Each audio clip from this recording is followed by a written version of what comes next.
Hi, thanks for spending some time with me today. We're going to look at number 29 in the Preparatory Melodies to Solo Work book. This is an interesting one, but it's short. I'm just going to go ahead and play it for you.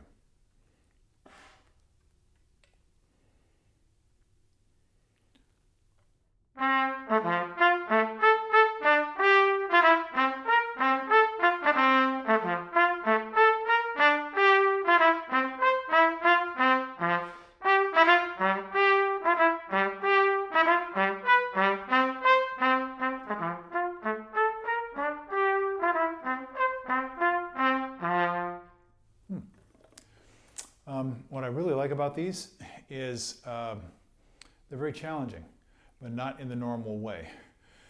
We think of challenging on the trumpet as, challenging to our range, power, or endurance, or what we sometimes call technical facility, technique. But all these little tunes deal more with what you might think of as actual technique or true technique. True technique is what your body must learn, what must become automatic in order to make the musical sounds that you want to make. So there's a lot going on in each of these little pieces, a tremendous amount actually, but the thing to keep in mind is it's good to concentrate on one thing at a time. So as I've been going through these etudes, I'm just choosing one or two things to comment on and let you listen to that and experiment with it on your own. Let's talk about articulation a little bit. This is staccato, and it's, we think staccato is short. Actually, that's not correct. Staccato means separated, not short. It could be short, it could be whatever part of the note length you wish to play that makes musical sense. So it's always easier to think in terms of musical character. So this one I think of as being kind of jaunty, a little jovial. It's got some bounce to it. So those ideas of the character of the music inform what you're going to do with the articulation. Now, articulation is not just tonguing, and articulation is not just the response or the front of the note, although that's very important. So I'm going to just practice this a little bit and see if I can show you some of the things I'm trying to do as I play through a little tune like this.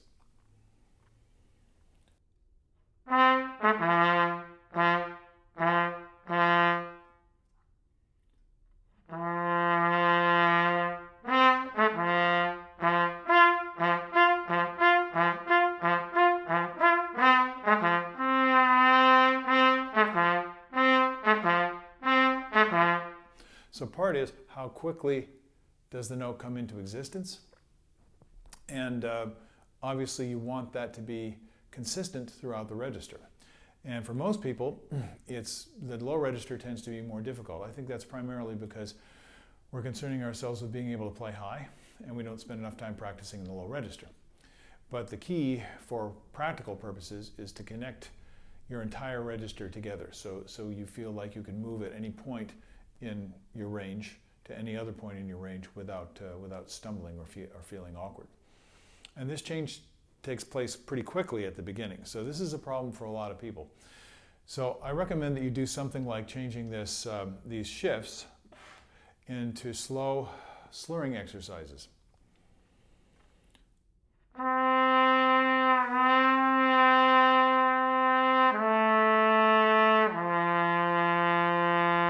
That low G doesn't quite feel right to me. It's not quite free.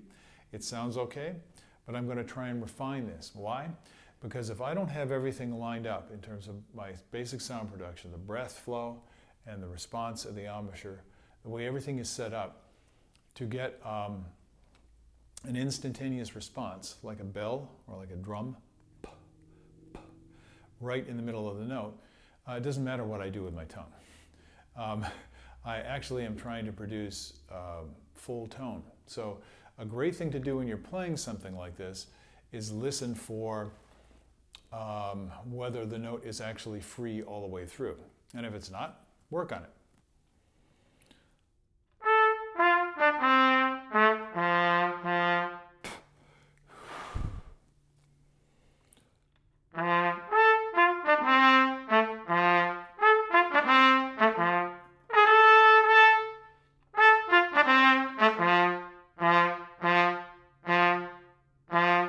it's getting a little closer.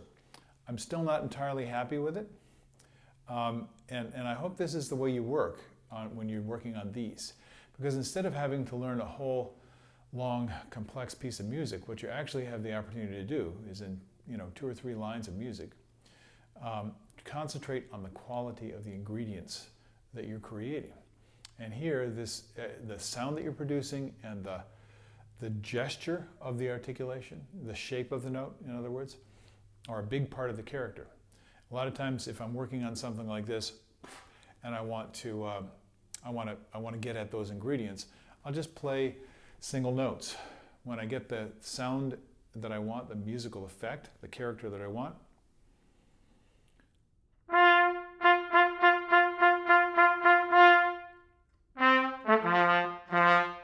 not quite there. I practice it. You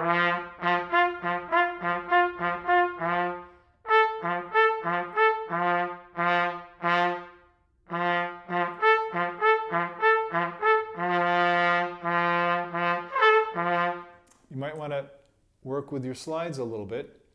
Usually the G is pretty close to being in tune, but when you get down to the bottom, you don't know. It depends on the horn-mouthpiece combination. Your goal is to play as consistently as possible physically, so that when you make those changes, you won't need to use the slides unless it's actually necessary. Otherwise, you can kind of end up compensating with your body, lipping it, you might say, or and with the slide at the same time, which is very confusing and tends to be inconsistent. Now, there's something else in this style that I want to talk about, and this is something that is in almost every piece of music. There's a sense of movement in a linear fashion, a line. And this line is very angular. So again, if I play it as a slur,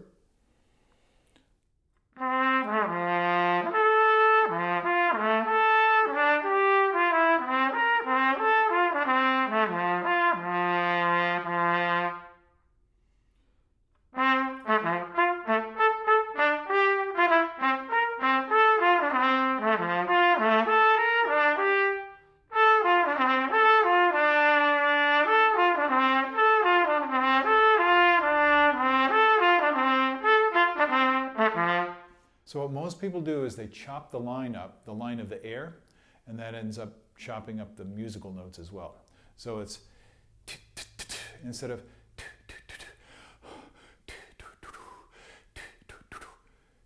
I hope you can hear this.